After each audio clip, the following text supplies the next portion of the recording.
নমস্কার বন্ধুরা, ঐশীস কিচেনে সবাইকে জানাই স্বাগত। আজ আমি দেখাবো থানকুনি পাতার পাকোড়া। আপনারা যারা থানকুনি পাতা তেতো বলে খেতে চান না, এইভাবে পাকোড়া বানাবেন, দেখবেন সবাই খাবে, কেউ আর না বলবে না। দেখুন, আমি এখানে একটা মিক্সিং বোল নিয়েছি। এর মধ্যে কুচিয়ে নেওয়া থানকুনি পাতা আমি ভালো করে ধুয়ে নিয়েছি।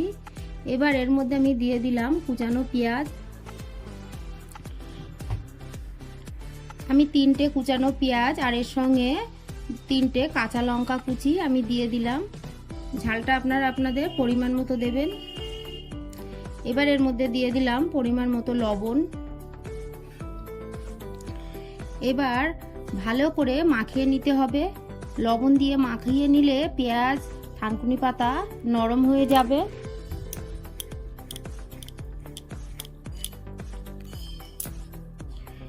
এইভাবে আপনারা বাড়িতে বানাবেন, দেখবেন বাচ্চা থেকে বয়স্ক সবাই চেটেপুটে খাবে।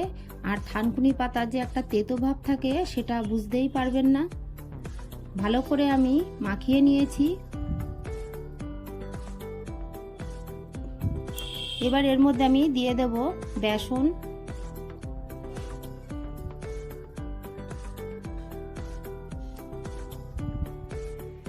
বেসন দিয়ে এর মধ্যে আমি দিয়ে দেব চালের গুঁড়ো। আপনাদের বাড়িতে চালের গুঁড়ো থাকলে দেবেন, না থাকলে অ্যারারুট বা কর্নফ্লাওয়ার যেটা থাকবে সেটাই একটু দিয়ে দেবেন।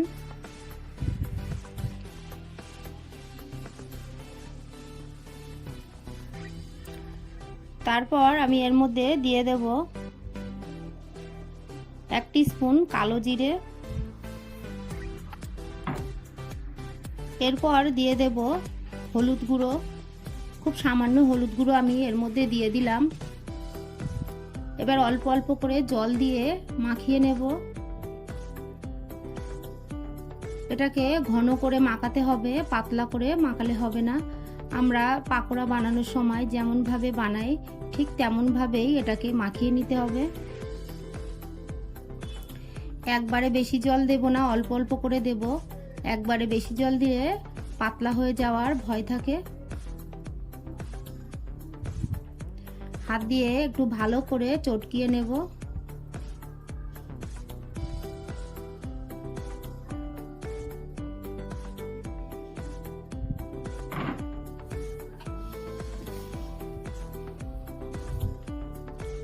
রেসিপিটা ভালো লাগলে আমার চ্যানেলটিকে সাবস্ক্রাইব করবেন আর পাশে থাকা বেল আইকনটি ক্লিক করে দেবেন।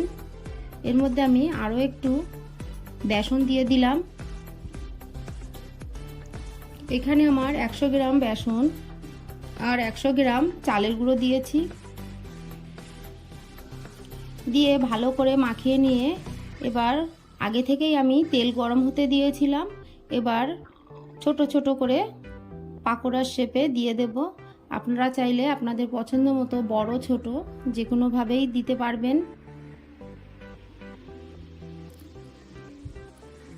রেসিপিটা ভালো লাগলে চ্যানেলটি সাবস্ক্রাইব করার অনুরোধ থাকলো আর পাশে থাকা বেল আইকনটি ক্লিক করে দেবেন, তাহলে আমার নতুন নতুন ভিডিও নোটিফিকেশান আপনাদের কাছে পৌঁছে যাবে। এটা খেতে অসাধারণ হয়, আমি বাড়িতে বানিয়ে খেয়েছি। আপনারা অবশ্যই বাড়িতে এইভাবে বানাবেন আর আমাকে কমেন্ট করে জানাবেন আপনাদের কেমন লাগলো।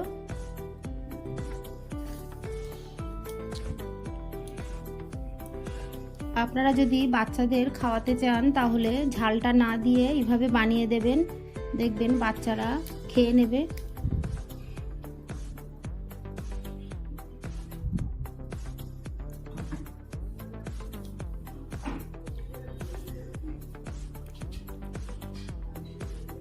এইভাবে উল্টে পাল্টে দিয়ে আমি সব পাকোড়াগুলো করে নেব।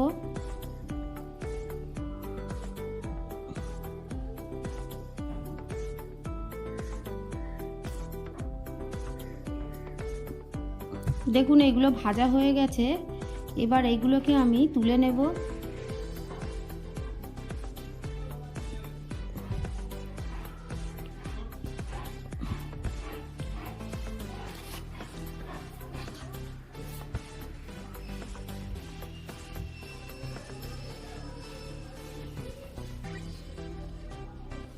সবগুলোকে আমি তুলে নিলাম এই তেলের মধ্যে, বাকিগুলোকে দিয়ে একইভাবে ভেজে নেব।